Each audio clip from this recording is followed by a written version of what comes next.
یہاں پر آپ جو ہے وہ اگر آپ کا بچہ باہر کوئی چکر چلا رہا ہے تو وہ غلط کر رہا ہے، تو وہاں تو وہ نہیں دیکھ رہا کہ اس کی ذات کیا ہے، اس کا جو ہے وقار کیا ہے، اس کا کردار کیا ہے، وہ تو اس کے ساتھ بس خوش ہے۔ تو آپ ہی دل بڑا کر کے جو ہے وہ اپنی بچوں کی پسند کو ایکسیپٹ کرنا سیکھیں، کیونکہ اگر آپ نہیں سیکھیں گے تو آپ کے بچے ذہنی اذیت کا شکار ہو جائیں گے۔ یہ ملتان میں جس نوجوان نے خودکشی کی ہے، اس نے ایسے ہی نہیں کی، اور وہ بیوی جو ان کے والدین کے ساتھ رہنا ہی نہیں چاہ رہی، اس کی کیا تربیت کہ اس کے ماں باپ نے اس کو یہ سمجھا کر نہیں بھیجا کہ اگلے جو لوگ ہیں وہ بھی تمہارے ماں باپ ہیں اور ان میں ایڈجسٹ کرو۔ کچھ دن ہوئے ہیں، ابھی کچھ عرصہ ہوا ہے شادی کو، اور شادی کو جو ہے وہ ذہنی اذیت جو ہے وہ بن گیا۔ بیوی جو ہے وہ کہتی ہے میں نے ماں باپ کے ساتھ نہیں رہنا، ماں باپ کہتے ہیں کہ ہم نے بیٹے کو الگ نہیں کرنا۔ دیکھیں بوڑھے ماں باپ کہاں جائیں گے؟ ایسی بیویاں جو ہیں وہ اگر شوہروں کو لے کر نکلنا شروع ہو جائیں گی اور آپ جو ہے وہ اپنے شوہروں سے یہ ڈیمانڈیں رکھنا شروع کر دیں گی کہ میں نے تمہارے ماں باپ کے ساتھ نہیں رہنا، تمہارے ماں باپ باتیں سناتے ہیں، تمہارے ماں باپ مجھے برا بھلا کہتے ہیں، تو یہ ایسے کیسے چلے گا؟ زندگی کیسے گزرے گی؟ خدا کے لیے اپنی بیٹیوں کو کوئی تربیت دیں، کو اپنی بیٹیوں کو جب آپ اگلے گھر بھیجتے ہیں تو انہیں سکھائیں کہ جس طرح آپ ماں باپ ہیں اس طرح اگلے جو ساس سسر ہیں وہ بھی ماں باپ ہیں۔ بیٹیوں کو یہ تعلیم دے کر بھیجیں۔ آپ بیٹیوں کو جہیز دے کے بھیج دیتے ہیں، آپ بیٹیوں کو جو ہے وہ پیسے دے کے بھیج دیتے ہیں، آپ بیٹیوں کے جہیزوں میں گاڑیاں دے کے بھیج دیتے ہیں، آپ بیٹیوں کے جہیز میں جو ہے وہ بڑے بڑے محلات اور گھر دے کے بھیج دیتے ہیں۔ آپ بیٹی کے نام گھر ضرور کریں، میں کہتی ہوں کہ بیٹی کا حق ہے، لیکن بیٹی کو تمیز بھی دے کے بھیجیں، بیٹی کو کوئی لحاظ بھی دے کے بھیجیں۔ بیٹی کو لحاف کی بجائے لحاظ دے کے بھیجیں۔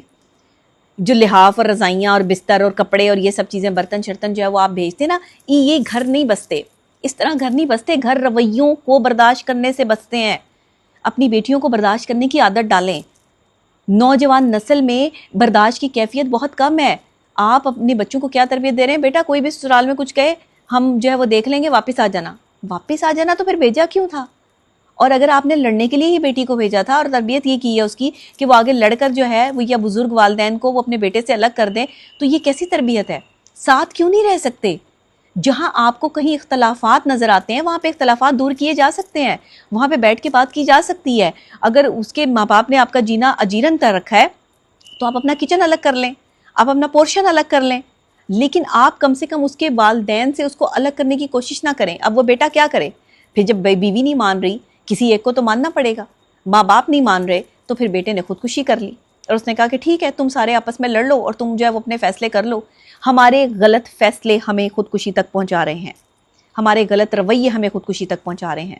خدا کے لیے کوئی احساس کریں، کوئی خیال کریں، کوئی دیکھیں اس معاملے کو کہ آپ لوگوں نے جو ہے وہ اس کو کیسے لے کے چلنا ہے۔ اپنے گھروں میں جو ہے وہ پرسکون ماحول لے کر آئیں۔ ماں باپ بچوں کی پسند کا خیال رکھیں، ان کی پسند کی قدر کریں، اور جہاں وہ شادی کرنا چاہتے ہیں ان کی شادی کر دیں، اچھے برے کے وہ خود ذمہ دار ہیں۔ یہ ان کو اچھا پیس نکل آئے یا اچھا لائف پارٹنر مل جائے تو یہ ان کی قسمت ہے، نہ ملے تو ان کی قسمت ہے، لیکن اپنی بیٹیوں کو خاص طور پر جو ہے وہ جہیز کی بجائے تربیت دے کے بھیجیں۔ انہیں بتائیں کہ اگلے گھر جا کر جو ہے وہ رویوں کو برداشت کرنا پڑتا ہے۔ اگلے گھر میں جو ہے وہ آپ کو پرنسس بنا کے نہیں رکھا جاتا۔ کسی آپ جو ہے وہ پرنس چارمنگ کے گھر میں نہیں جا رہے کہ جہاں پہ آپ کو کام بھی نہیں کرنا پڑے گا، بچے بھی نہیں سنبھالنے پڑیں گے اور دوسروں کے رویے بھی نہیں برداشت کرنے پڑیں گے۔ بھائی سب کچھ کرنا پڑے گا۔ ہماری ماؤں نے بھی کیا ہے، آگے سے ان کی ماؤں نے بھی کیا ہے، اور ہم نے بھی کیا ہے۔ اب ہماری بعد جو جنریشن آ رہی ہے اگر وہ نہیں کر رہی تو اس کا مطلب ہے کہ ہم نے انہیں تربیت ہی نہیں دی، ہم انہیں تربیت دینا چاہتے نہیں ہیں، اسی لیے گھر ٹوٹ رہے ہیں۔ عدم برداشت ہے، برداشت کی کمی ہے عورتوں میں۔ میں ہمیشہ کہتی ہوں مرد سمجھانے کی کوشش کرتا ہے عورت کو، ماں باپ کو، لیکن ماں باپ اور عورت کے درمیان میں جو ہے وہ مرد ایک کاکٹیل بن جاتا ہے۔ جس طرح یہ ملتان کا لڑکا جس نے خودکشی کی ہے وہ ایک کاکٹیل بن گیا۔ وہ کیا کرتا؟ وہ مرتا نہ مرتا تو کیا کرتا؟ اس کے پاس کوئی آپشن نہیں بچی تھی، نہ بیوی کو چھوڑ سکتا تھا، بچہ تھا، ابھی بچہ جو ہے وہ بیٹی پیدا ہوئی تھی، اور نہ جو ہے وہ ماں باپ کو چھوڑ سکتا تھا، بوڑھے ماں باپ نے پال پوس کر جوان کیا تھا، اس قابل بنایا تھا۔ تو یا یہ نہ کریں۔ بیویاں ماں باپ کو چھوڑنے کی شرط بیچ میں مت رکھیں، میں آپ کو بتا رہی ہوں، چاہے ماں باپ جیسے بھی ہیں آپ کو گزارا کرنا پڑے گا، نہیں تو پھر یتیم خانے میں جائیں، وہاں سے کوئی لڑکا پکڑیں اور اس سے شادی کر لیں جس کے آگے پیچھے کوئی نہ ہو۔ جن لڑکیوں نے جو ہے وہ جوائنٹ فیملی سسٹم میں نہیں نہ رہنا، جن کی تربیت جوائنٹ فیملی سسٹم کی نہیں ہوئی وہ کسی یتیم خانے سے لا کر جو ہے وہ لڑکے سے شادی کریں جس کے آگے پیچھے کوئی نہ ہو، یا جس کے ماں باپ ہی نہ ہو، جس کے بہن بھائی نہ ہو، جس کا کوئی تعلق نہ ہو۔ بھائی خاندان، پاکستان میں 2 خاندانوں میں شادی ہوتی ہے، 2 لوگوں میں شادی نہیں ہوتی۔ آپ کو یہ باتیں سمجھنی پڑیں گی، اگر آپ نہیں سمجھیں گے تو آپ تھک جائیں گے، زندگی سے تھک جائیں گے، اور پھر ملتان میں جس طریقے سے ایک نوجوان نے خودکشی کی، آپ بھی کل کو اسی طرف چل پڑیں گے۔ ڈپریشن اور سٹریس لیول اتنا بڑھ جائے گا کہ شاید کوئی ڈاکٹر بھی اس وقت ساتھ نہیں دے پائے گا. اپنے رویوں کو بہتر کریں, مردوں کو پریشان کرنا چھوڑیں. مردوں کی اور بڑی ٹینشنز ہیں, عورتوں کو چاہیے کہ مردوں کا ساتھ دیں, مردوں کے لیے آسانی پیدا کریں اور مردوں کے آگے بحث مت کیا کریں. آپ اچھی بیوی تب ثابت ہوں گی جب آپ اپنے شوہر کی بات مانیں گی, اور اپنے شوہر کو اپنے ماں باپ سے الگ کرنے یا اپنے بہن بھائیوں سے الگ کرنے کی کوشش نہ کریں. میرا آپ کو میسج ہے, اگر آپ سمجھ جائیں تو بہتر ہے, اگر آپ مجھے برا بھلا کہیں تو بھی بہتر ہے.